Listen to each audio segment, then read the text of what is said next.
Um, Good afternoon, everyone. I will start off with a statement from the Secretary General on the attacks on Iran. The Secretary General strongly condemns the attack today on a memorial ceremony in Kerman city in the Islamic Republic of Iran, which reportedly killed more than 100 people and injured many more. The Secretary General calls for those responsible to be held accountable. And the Secretary General expresses his deep condolences to the bereaved families and the people and the government of the Islamic Republic of Iran, and he wishes the injured a speedy recovery. Turning to Gaza, we have an update from our humanitarian colleagues on the ground. Yesterday, a team from the UN Office for the Coordination of Humanitarian Affairs and the World Health Organization visited a hospital in Khan Younis after it was struck, reportedly killing 5 people, including a 5-day-old child. A training center run by the Palestine Red Crescent Society within the Amal hospital was also severely damaged. During their mission, OCHA and WHO staff witnessed extensive damage and displacement of civilians. Some 14,000 internally displaced people were sheltering at the hospital when it was hit. WHO says many have now left, and those who remain are terrified for their safety and planning to relocate. OCHA has warned that Gaza is a public health disaster in the making, and recent mass displacement across southern Gaza is fueling disease outbreaks. More than 400,000 cases of infectious diseases have been reported since October 7th, with some 180,000 people suffering from upper respiratory infections. There have also been more than 136,000 cases of diarrhea reported, half among children under the age of 5. Humanitarian partners continue to address the critical lack of hygiene and safe drinking water in Gaza, despite ongoing challenges to response efforts. Since October, some 1.4 million people in Gaza have been reached at least once with some water and sanitation assistance. This includes the distribution of more than 120,000 cubic meters of water. Nearly 140 sanitation units have also been installed or rehabilitated at shelters for internally displaced people. Our humanitarian partners are also providing healthcare at shelters with the help of 150 medical teams. And work continues to expand access to primary healthcare services by increasing the number of medical points serving internally displaced people, as less than half of the 325 designated shelters have them. Meanwhile, the UN and we and our humanitarian partners have been unable to deliver urgently needed, life-saving humanitarian assistance north of Wadi Gaza for 3 days due to access delays and denials, as well as active conflict. This includes medicines that would have provided vital support to more than 100,000 people for 30 days, as well as 8 trucks of food for people who currently face catastrophic and life-threatening food insecurity. Humanitarian organizations are calling for urgent, safe, sustained, and unhindered humanitarian access to areas north of Wadi Gaza, which has been severed from the south for more than a month. And on a related note, today at 3 p.m., the Security Council will convene to discuss threats to commercial shipping in the Red Sea under the agenda item Maintenance of International Peace and Security, and ASG Khaled Kiari will brief and will aim to send you his remarks before.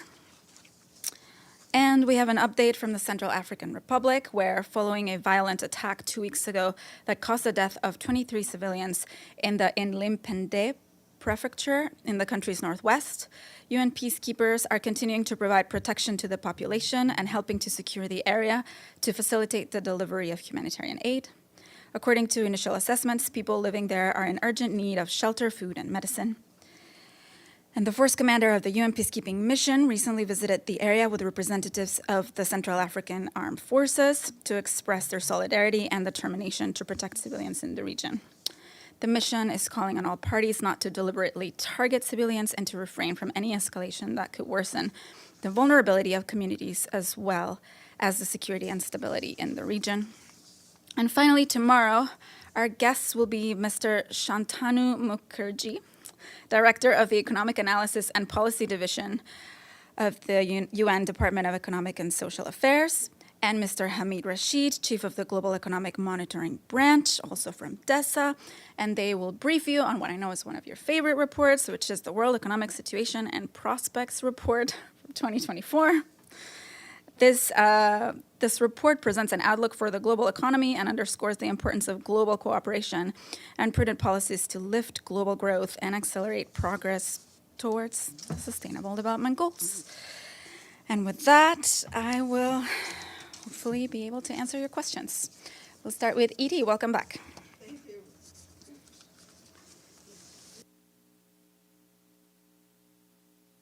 Thank you, and very happy New Year to everyone. Here.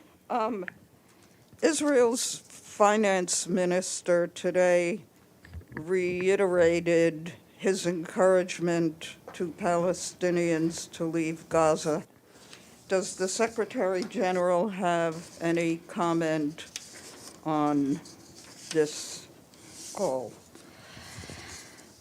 I mean, as a principle, we are completely against forced displacement.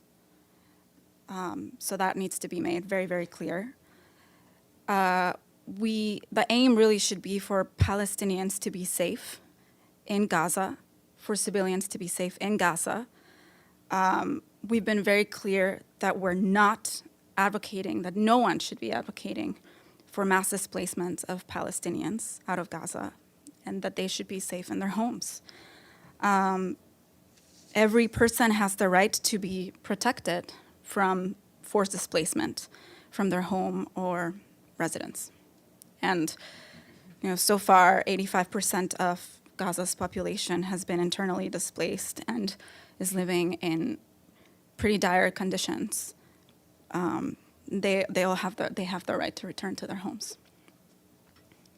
Maggie.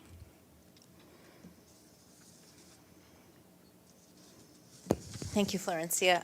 The EU's foreign policy chief, Josep Borrell, said that the international community must impose the solution to Israel's war on Gaza, since both sides aren't able to do it themselves. Does the Secretary General agree with that concept, that it should be imposed? I mean, I think when you talk about the UN, we are able to impose very few things. So what we will continue to do is what the Secretary General has been doing, is calling for all the measures that will lead to a two-state solution and for peace. We've been continually calling for a humanitarian ceasefire, but that is his role, that is our role. You mentioned the 3 o'clock Security Council meeting. Can you just tell us what Mr. Grunberg is doing to dial down tensions in the Red Sea? Has he been in touch with the Houthis? Has he been using offices on the specific issue of navigation? I know that he's been in touch with several of the parties involved, but I will try to get more details for you before the meeting. And did you get an update on Sudan for us, by the way? On Sudan, I mean, do you have any sort of specific... Well, there seems to be some movement on the political front with each side issuing statements, but it's kind of unclear if it's just statements or if something might really happen. It looks like there's going to be a meeting in Djibouti, and it's just a bit unclear. So I didn't know if you guys had more clarity. Honestly, not at the moment. I think we've noted that we've noted the meetings that are happening, and of course, we welcome any diplomatic efforts that are aimed at securing a ceasefire, but we're continuing to watch the situation there. Yes, back there. Thank you. Happy New Year. Happy New Year. Trying to find out, Sigrid Kaag is supposed to start her duties officially on Monday. Do you know, A, if she's been granted a visa yet by Israel, and B, can you shed light on any preliminary conversations she's had with relevant parties ahead of her official start? I don't have that information at the moment. We will wait until she starts to give you a little bit more, and I know that several of you have requested interviews. We're also working on getting that for you. James. So again, I was going to ask about Sigrid Kaag. Her start date is confirmed as Monday, is that right? 8th of January. Yes. If that's... And where will her base be? She will start, for now, she will be based in Amman, Jordan, with a view that this could change perhaps to then Egypt and eventually Gaza, but that remains to be seen. And she's not part of OCHA, is that right? But she is the Development and Humanitarian Coordinator. How will the relationship between her office and OCHA work? Because clearly there are lots of people already doing humanitarian coordination in Gaza, and they work to a coordinator who currently is not in the job in Jerusalem. Is that job going to be filled? Is there going to be a coordinator for the West Bank if she's dealing with Gaza? How is the structure going to work? I know this can be a bit confusing, which is why we hope to have her answer the question directly to you. Okay. Yes, please. Thank you. A question on Afghanistan. There are some reports that the Secretary General is going to hold a meeting with some of the involved parties in regards to Afghanistan, in regards to appoint the special envoy. Can you confirm if there is a meeting planned in this regard in the next week or so? I don't have any confirmation on that, but I will double check with you, but I haven't seen anything. Thank you. Over here, and then James again.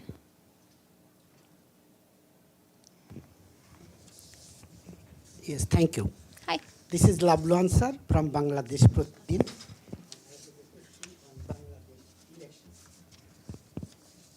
As you know, more than 1,970 candidates of 28 out of 44 political parties are contesting the upcoming election for 300 seats in Bangladesh Parliament. As of today, there were about 200 foreign observers, including USA, UK, European Union, and least in Bangladesh. Instead of participating in such inclusive and participatory elections, main opposition party BNP has given programs of boycott. But that program apparently has no support. Does the United Nations have any observations on this matter? No, we don't. We will just, we're watching the process closely, and we hope that all the elections happen in a transparent and organized manner. That's all we have for now. Thank James. you. Mine was a follow-up on Afghanistan, Yeah. because I wasn't around when the resolution was passed. But you, as Mariam just said, you have a new special envoy. You have the SRSG running UNAMA. I need to check whether the special coordinator is still in his post, or did he relinquish his post after producing his report? And what is the division of labour from these people? I'm sorry, it's another boring structural question, which you might not be able to answer now, but it really is quite important to work out what these people are doing and who does what. Correct. I will also have to follow up with you on that, James, to this division of labor duly noted. Maggie, yes. Just following up on Edie's question about the displacement of the Palestinians. In the news reports in Israel, it said that Israeli officials had been having conversations with Congolese officials and some other countries about sending Palestinians to those countries. Is there any way you can check with Mr. Veneslan? Is he aware of any of these reports? Has he intervened in any way? Is he in contact with the government in Israel about it? I think for now, what I can say is that we have all just seen the reports. We have no way of verifying these reports. They're being reported as, secret meetings. So nothing on our end except our position on that. Yep. Thanks, Florencia, and Happy New Year. Happy New Year. I think you've been asked this already, so apologies, but I'm just trying to get a line on the practical impact of the resolution on Gaza adopted on the 22nd, was it? Can you please explain, I suppose it's because I'm trying to explain to my audiences what has been the practical impact in terms of the humanitarian relief for Gaza. Has there been any at all? I mean, I think I spoke about it yesterday. I think you can, I'm not going to make a judgment, but I think you can draw your own conclusions from what I said. And what I said was that the situation is extremely challenging still. Logistically, in terms of personnel, in terms of, that this has gone from not being able to deliver aid to having multiple crises now on the ground, right? There's the health issue. There's these diseases now popping up. There's the warnings from WFP about starvation. So the situation you can assess is not improving. The casualty numbers are going up, and aid is still extremely hard to deliver. And this is why we continue to call for what we've been calling for, which is a humanitarian ceasefire. That would be the only way to ensure that we can get the assistance to those that need it the most. And I just mentioned that there are parts that are still inaccessible and have been for weeks. So, sorry, just to conclude then, is it fair to say that the United Nations Security Council resolution adopted on the 22nd of December made absolutely no difference? That I will leave to you to say. We'll go. I think I have a question online from Abdelhamid, and I'll come back to the room. Thank you so much. I have more than one question. We start with yesterday you mentioned that the assassination of the Palestinian Hamas leader in Lebanon was a violation of Lebanese sovereignty. Yes, you said that, right? I don't think I said that. You didn't? But tell me your question. You asked me your question anyway. Then my question is, do you see that this is a violation of Lebanese sovereignty? And if so, did any UN official condemn the violation of Lebanese sovereignty? I mean, I think what we've said is that we're concerned for the potential of escalation in the region. We've urged for actors to exercise maximum restraint. And I will leave it at that. I think you know that this is any sort of, I will just leave it at that. So your concern is about escalation, but you didn't see a violation of Lebanon's sovereignty. A state to take action in another state and assassinate That someone. has not been, those are not the- claims that had not been confirmed. Next question, please. My next question. I want you to tell me where are the following names of UN officials, where are they? Why they are hiding their, we don't hear from them, they're putting their heads in the sands. First is Thor Winston. All these developments, we didn't hear from him. Karim Khan, Alice Ndirito of the Genocide Convention, Pramila Patton, and Virginia Gamba. Why they don't say anything about what's going on in Gaza? I mean, I wouldn't say that we are not saying anything. I think Tell me, give me a just statement. because our officials are not publicly saying things does not mean that they're not working behind the scenes and that they're not communicating on the ground and fulfilling their mandate. And I think from our end, we've been pretty vocal, and there have been plenty of officials that have been very vocal, including OCHA and UNRWA. So we work as a whole. We work as an organization. The fact that some officials speak up at some point or not does not diminish the fact that the organization as a whole is speaking up. Thor Winston's primary job is to observe and see and talk. And seeing what's happening in Gaza, the threats to evict the Palestinians, displace them outside their homeland country for thousands of years, okay? And he doesn't say anything. This is unacceptable from a UN official to be silent. Okay, I will leave that as your opinion, Abdelhamid, and I'll come back to the room now. Maggie, and then James again. Sorry, one more. Yeah. On Gaza. I was just scrolling through the UNRWA and OCHA updates, the latest ones, and I didn't see anything about the fuel situation. Do we know how much fuel is it getting in consistently? Is it improving? Or it just kind of goes back to Yvonne. You know, that is a good question, because I don't think we have gotten a fuel update in a little while, so I will ask for that, Maggie. Thanks. Did you have James and then Edie? Maggie's it's again on Gaza, but before the question, when sometimes people send out that daily humanitarian update, that OCHA, Yeah. OPT update, it's so helpful. The rest of the time, we have to go scrolling for it. It seems to drop at a different time every day.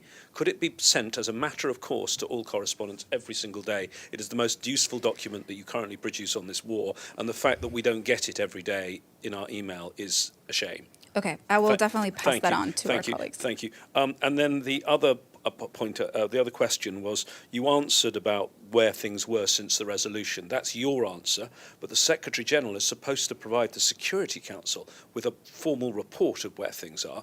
Where is the Secretary General's report? I think we're all, it's pending, we're all waiting for it, and as soon as we have something, we will send it to you. And under the two different resolutions, there are, I believe, 3 different reports that are due.